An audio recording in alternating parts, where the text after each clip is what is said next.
Hey guys, tonight we travel through a story soaked in betrayal, quiet revenge, and that haunting moment when you realize your own family sees you as expendable. Imagine the glow of your kitchen light flickering above a bowl of leftover rice, your phone buzzing quietly against the counter. You check it. It's from your dad. You expect it to be passive-aggressive at worst, maybe another vague criticism. But instead, there it is. Just 10 words. I disown you. All communication through my lawyer. You blink. You reread it. But it's still there. Like a guillotine but spelled out in pixels. So before you get comfortable, take a moment to like the video and subscribe. But only if you genuinely enjoy what I do here. Let me know your city and your local time in the comments. We've got night owls from every corner of the world in here. Now dim the lights. Maybe turn on a fan for that soft background hum, and let's ease into tonight's journey together. You stare at the message for a long time. The phone screen starts to fade, like even it doesn't want to look at what just came in. Your thumb hovers. Not shaking, just still. You're not even sure what you're feeling. It's too big, or too hollow. And even as the heater hums in the background and a neighbor's TV mumbles through your thin apartment walls, there's only one word you feel like sending back. Understood. You hit send. Then place your phone face down.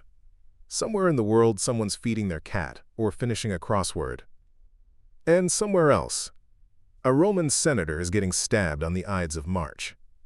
Historians still argue whether Brutus ever really hesitated. Son, you get up. Not dramatically. Not with a gasp or a slammed door. You just get up. Walk over to your laptop. Tap the spacebar. The screen blinks to life like it knows something's about to change. You click open the browser, type in your bank's URL, and sign into the business account you co-founded with your father 5 years ago, back when trust was the family currency. The balance is high. Too high, actually. You've always kept the numbers conservative, cautious. But now that joint account might as well be a reminder that you were the only one who ever cared about safety nets. About them. You click transfer. All of it. Into your private holding. Every cent. You don't even hesitate. Not out of pettiness. You just know what comes next. You've played chess with this man since you were 9. He taught you Sicilian defense, ironically. Somewhere in your head, a voice whispers that the first recorded use of joint financial accounts dates back to ancient Mesopotamia, when families co-managed grain stores as both survival and trust. But of course, that required both parties to trust. Historians still argue whether Hammurabi's financial codes ever actually prevented betrayal or just made it more expensive. With the transfer complete, you scroll through the shared expenses. Your mother's car payments. Your brother's rent. Grocery deliveries to your dad's house twice a week. All of it funded by you. You open the auto-pay list like a surgeon examining a tumor. Then, click. One by one. Cancel, cancel, cancel. You pause over your mother's prescriptions. You hesitate. But then you remember that she's the one who said, "Don't upset your father. You know how he gets." You close the tab. The screen goes black. Morning hits like it always does.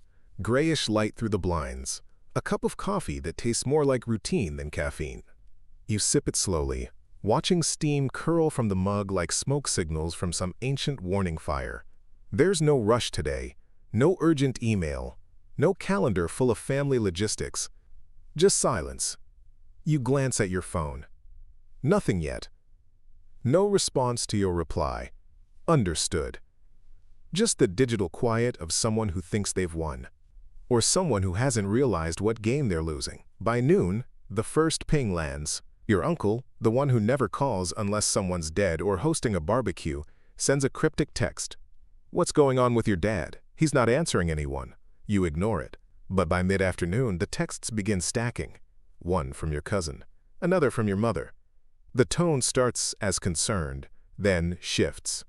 Did you do something? And then, more pointed. Why isn't the mortgage payment going through?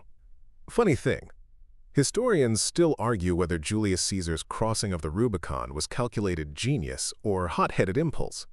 But one thing's clear. Once you cross it, you can't just uncross.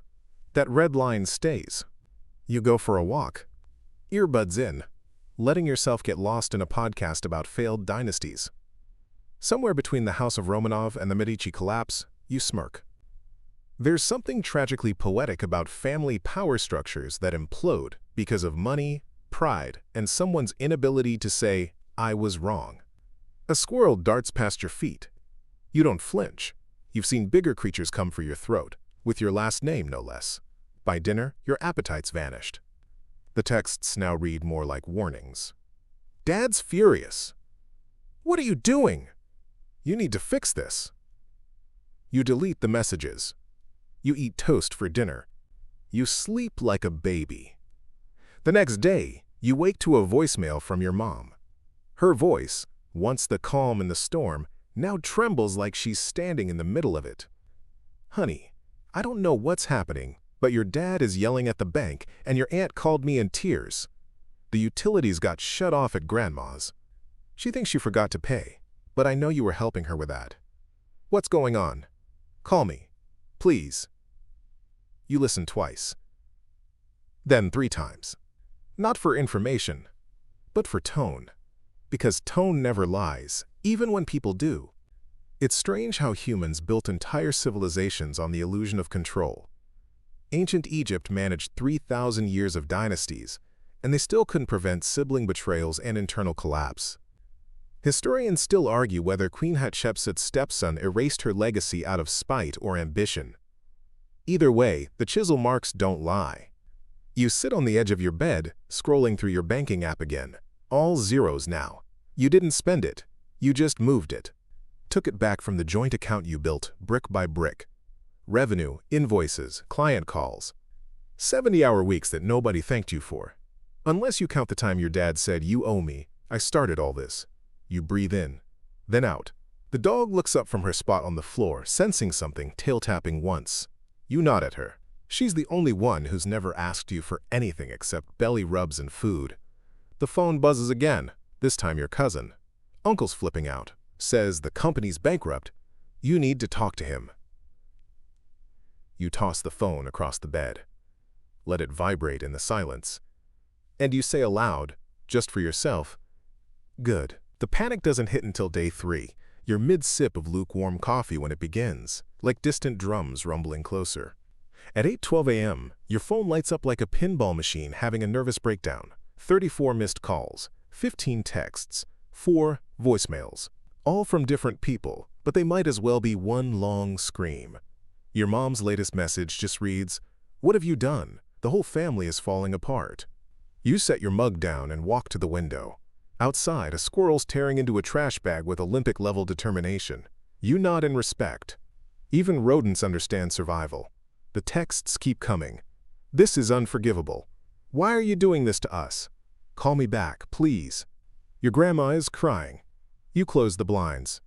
Not to block out the light, just to stop seeing the world that keeps spinning like none of this matters. In ancient Rome, the Senate declared a man hostis, enemy of the state, for betraying the republic. Property seized, family shunned. Sometimes the betrayal was real, other times, just politics wrapped in toga linen. Historians still debate whether Cicero deserved exile or if he simply spoke too loudly against the wrong people. Your dad's last text finally comes in. "This is your legacy now. Don't come crawling back." You laugh. Too loudly. You screenshot it. File it under evidence of emotional gymnastics. Then set your phone to Do Not Disturb. You walk to the fridge, grab the last slice of leftover lasagna, and eat it cold, standing barefoot on the tile. Not because you're hungry, but because you can. Freedom tastes a lot like garlic and spite. You don't answer anyone. Not your aunt who always plays both sides, not your cousin who's suddenly a neutral third party, and definitely not your dad's best friend who dares to text, "He didn't mean it like that." You scroll past them all, thumbs aching from resisting the urge to reply with something blisteringly final. Instead, you start doing what you should have done years ago, auditing the books. Because the family business wasn't just your livelihood. It was the one thing you thought could bring you and your dad closer. You'd built systems, trained staff, made it profitable. Meanwhile, he skimmed the profits for golf clubs and networking retreats. You didn't say a word. Until now. You sit at your laptop for hours, reviewing transactions that don't add up. Personal dinners labeled as client expenses. A mysterious $7,200 to someone listed only as consultant. On the same day your dad posted vacation photos from Aruba. You move quickly, remove your name from vendor accounts, change login credentials, call the accountant. Then, you do the thing they never expect. You call the bank, and you shut it down. Everything joint? Gone. Frozen. Flagged. Legally, you're in the clear. Morally? Depends who's keeping score. It reminds you of the 1692 Salem witch trials, mass hysteria, a handful of accusations, and suddenly half the village is either dead or imprisoned. Historians still argue whether it was truly about belief in the supernatural or a long-standing land dispute between powerful families. Either way, someone always profits when a public hanging distracts from a private theft. You order new business cards with just your name. It feels weird. Good weird, like stretching a limb that's been asleep for years. Then you open your mom's last text again. Her voice echoes in your memory. We're family. We stick together. But glue only holds when all the pieces want to stay. The first true silence arrives around midnight. Your phone, no longer vibrating like a dying mosquito. You finally allow yourself to lie back, lights off, face lit only by the glow of your screen. You think of the ancient Mayans, who believed cenotes, those deep, water-filled sinkholes, were portals to the underworld. Historians still argue whether they were used purely for rituals or also as practical water sources. But one thing's certain. When something looks peaceful on the surface, you never know what darkness lies beneath. You remember your dad's eyes the last time he actually looked at you, not just through you. That quiet meal at the diner, just the two of you, when he asked if you ever thought about quitting the business and doing something easier. Back then, you took it as worry. Now you realize it was a warning. He knew what was coming. He just didn't expect you to catch on. Your mom calls again in the morning. You don't pick up. She texts, "Please talk to me. He's not well. None of us are." And then, the dagger disguised as concern. "I don't want to lose both of you." As if you were the one who left. Meanwhile, messages from clients start rolling in. Some confused, some supportive. One saying simply, "About time." You laugh once. Sharp, short, bitter. Like a cork popping in a cold, empty room. And then, the family group chat explodes. Your uncle says you've disrespected your father. Your sister sends crying emojis. Your grandma, bless her boomer heart, accidentally types LOL when she means lots of love. You almost reply, almost. Instead, you delete the chat and back up your files. No more appeals, no more explanations. The sky outside is gray and patient, like it's waiting for someone else to make the next move. 3 days. That's how long it takes before your mother finally stops texting, "Call me." Instead, she calls your assistant. Not even a dramatic move. Just quiet, calculated. You hear about it through the grapevine. Apparently, she asked whether there was a legal way to stop you from touching their money. That hour has fully mutated. It's survival of the pettiest now. You're not surprised. The Ptolemaic dynasty lasted almost 3 centuries, and half of them poisoned each other to stay on the throne. Historians still argue whether Cleopatra loved Caesar for power or genuinely, but no one disputes. Family and empire rarely mix well. It's around this time your dad's lawyer finally emails. Cold, clean language, asset review, future communication to go through, proper channels. He signs it with a scanned signature and a quote from Sun Tzu's Art of War in the footer. In the midst of chaos, there is also opportunity. You forward it to your own attorney with just 2 words. Let's dance. Back at the house, the plants are dying. No one remembered to water them. Not that they matter, but it's strange, watching something shrivel just because it was forgotten. You stand there, holding a cracked mug, thinking how weird it is that we invented microwaves before we figured out how to make parents say sorry. A friend texts you a meme about cutting off toxic family like it's a Taylor Swift lyric. You chuckle, but only once. Then delete it. You don't sleep that night. Not really. You lie in bed with your eyes open, letting the streetlight paint slow-moving shadows across the ceiling. You're not angry. Just still. You used to think silence was peaceful. Now you know. It's just the sound of bridges burning behind you. Your phone buzzes again. This time, a video message from your sister. She's crying, red eyes, voice shaky, begging you to come home for dinner. "We're falling apart," she whispers. "Mom's breaking." You stare at the screen, the weight of all the past years pressing down. Did you know the Romans held family dinners as sacred rituals? The paterfamilias, or family head, had the final say, often steering conversations with a mix of authority and humor. Historians still argue whether this patriarchal model strengthened families or stifled individuality. Your sister's plea echoes in your mind like a forgotten melody. You think about the dog in those pictures, the one you never wanted, who now gets gifts every Christmas. Remember when you first suggested a family game night? It was a disaster, but at least you tried. You could join them now. Say the words everyone wants to hear. Let's put this behind us. But something stops you. Because this isn't about gifts or game nights. It's about respect, about boundaries, about being seen. You type back, "I understand, but some things need time." Then you set the phone down and walk to the window. Outside, the city glows faintly under a clouded sky. Somewhere, someone lights a fire in their fireplace, probably humming a holiday tune. You wonder if they're also carrying invisible scars beneath the surface cheer. They say the first recorded Christmas celebration was in 336 AD under Roman Emperor Constantine. But historians still argue whether the date was chosen to replace pagan festivals or for theological reasons. You sigh. Maybe someday you'll laugh at this. Or maybe not. Tonight, all you want is quiet. The weekend arrives like a slow tide, creeping in with cold rain and gray skies. You sit at your kitchen table, staring at the empty chair across from you, the one where your father used to sit and tell stories that always ended too soon. You pour yourself some coffee, black, no sugar, because bitter seems fitting. Family businesses are as old as civilization itself. The Medici family, banking moguls of Renaissance Italy, built their empire on trust and loyalty, until internal rivalries tore them apart. Historians still argue whether their downfall was inevitable or could have been avoided with better communication.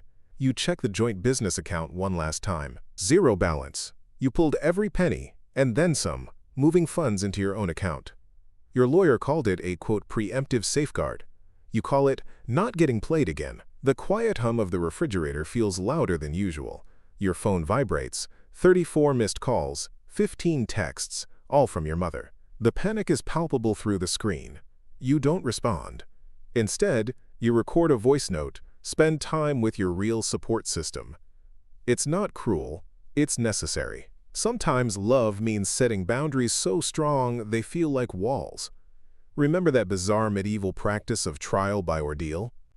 People believed surviving fire or water would prove innocence.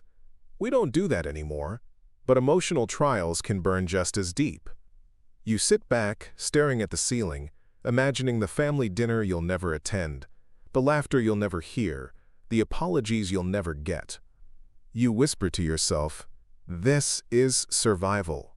And for now, that has to be enough. The fallout begins with quiet explosions. Your mom's voicemail, trembling but desperate, echoes through your phone late at night. She asks what you've done, how you could cut the family loose like this. You hear the years of pain beneath her words, the silent sacrifices and the endless compromises you once made. Historically, family feuds aren't new. The Hatfields and McCoys turned Appalachia into a battleground, their conflict fueled by pride and misunderstandings. Historians still debate if these feuds were caused by cultural clashes or sheer stubbornness. You remember the last family dinner before the fallout, where the conversation twisted into accusations wrapped in half-truths. The dog barked at something unseen, breaking the tension for a moment. You smile weakly, remembering the dog's oblivious joy. Maybe that's what you miss most. Simple happiness without all the strings attached. Your phone buzzes with another message. Please, let's talk. You hesitate, knowing talking won't solve the years of built-up resentment, but silence feels heavier. You decide to reply, not with anger, but with a question. What does the family look like without me? Somewhere deep inside, you hope she'll answer honestly. But maybe that question has no answer yet. You brew another cup of coffee and stare out the window. The cold rain has stopped. The city is quiet now, but the echoes of the past linger like shadows that refuse to fade. Family history is messy, tangled, and complicated, just like yours. The silence after your message feels like a thick fog settling around your shoulders. You try to focus on work, but the edges blur. Memories of childhood rise like old photographs. Your dad's sharp voice, your mom's quiet tears, the way family secrets were whispered in rooms you weren't allowed to enter. Did you know that Victorian families often hid serious illnesses or debts from children to keep a facade of perfection? Historians still argue whether this protected the family or sowed seeds of distrust. You wonder if your parents hid the cracks in your family the same way, behind forced smiles and carefully curated holiday photos. Maybe the fights you saw were just the surface ripples of a deeper storm. The joint account you emptied was more than money. It was a symbol of trust. Withdrawing funds felt like pulling the plug on old promises. But sometimes, the best way to save yourself is to let go of what's sinking. Your phone buzzes again. Another call from your sister, but you ignore it. You imagine her standing in the same rain, soaked and pleading, while you sit dry but distant. There's a strange comfort in the chaos, like a storm outside your window that clears the air, leaving everything raw but real. And maybe, just maybe, that's what you need. To let the storm pass before rebuilding from the ruins. Days blur together, marked only by the constant glow of your phone screen and the growing silence from your family. You start to realize that cutting financial ties is one thing, but severing emotional threads is a different kind of storm. Did you know that in medieval times the concept of disowning wasn't just family drama, but a legal declaration that could erase someone's inheritance forever? Historians still argue whether such harsh measures strengthened family loyalty or doomed lineages. Your dad's text feels like that ancient decree, a cold, legal severance rather than a personal goodbye. You replied, "Understood," because fighting back seemed pointless. Instead, you chose control, withdrawing money, ending financial support, and stepping back. You think about your mom's panic call, her voice cracking under pressure. She's trapped between you and your father, the unwitting hostage of a family feud that spiraled beyond repair. You scroll through old photos of family gatherings, smiling faces in matching sweaters, your dog getting wrapped up in a tiny scarf. The memory stings like a bittersweet joke. Sometimes families fracture because the pieces no longer fit, no matter how much you try to force them together. And in that quiet truth, you find the courage to stand your ground, even if it means standing alone. The quiet after the storm is deceptive. Your phone lights up again, this time with a message from an unexpected number, your cousin. The words are tentative, cautious. "Are you okay? We're worried." You realize that the ripple effects of your actions have spread wider than you thought. Family networks, both ancient and modern, often act like webs, where one broken thread shakes the entire structure. Historians still argue whether family loyalty is innate or socially constructed. You reflect on how the rise of social media has transformed family drama into public theater. What used to be whispered secrets is now shouted across timelines and group chats, turning private pain into shared spectacle. The cousin's message stirs something inside you, a faint flicker of connection, maybe even hope. You type back slowly, choosing your words with care. "I'm managing." "Thank you." It's strange, the way distance sharpens feelings. You miss the familiar chaos of family, even with its flaws. But you also crave peace, the kind that doesn't come with emotional ransom notes. Outside, the city breathes in quiet pulses, unaware of your internal war. You lean back in your chair, eyes closing for just a moment, letting the weight of everything settle. Sometimes, breaking away is the first step toward healing. even if the path is uncertain. Weeks pass, and the dust begins to settle, though the cracks in your family's foundation remain stark and raw. The lawyer's emails come and go, but you stay firm. No more bailouts, no more enabling. You've learned something important. Sometimes, the hardest boundary you can set is the one that saves your soul. You remember reading that in ancient Rome, families often resolved disputes through mediation rather than litigation, a lost art in today's world where lawyers act as emotional middlemen. Historians still argue whether modern legal battles actually heal or deepen family wounds. Your mom calls again, quieter this time, almost resigned. She asks how you're holding up, and you admit the truth. You feel lighter, strangely freed from the weight of expectations. There's no grand reconciliation yet, no sudden return to holiday cheer with matching pajamas and forced smiles. Instead, there's space. Space to breathe, to think, and maybe, eventually, to forgive. You realize that sometimes family isn't just blood and shared history. It's also the support system you choose, the boundaries you protect, and the strength to say no. As you close your phone, a gentle calm settles over you, like the quiet after a storm. This isn't the end of your story. It's the beginning of a new chapter, written on your own terms. And somehow, that feels like hope.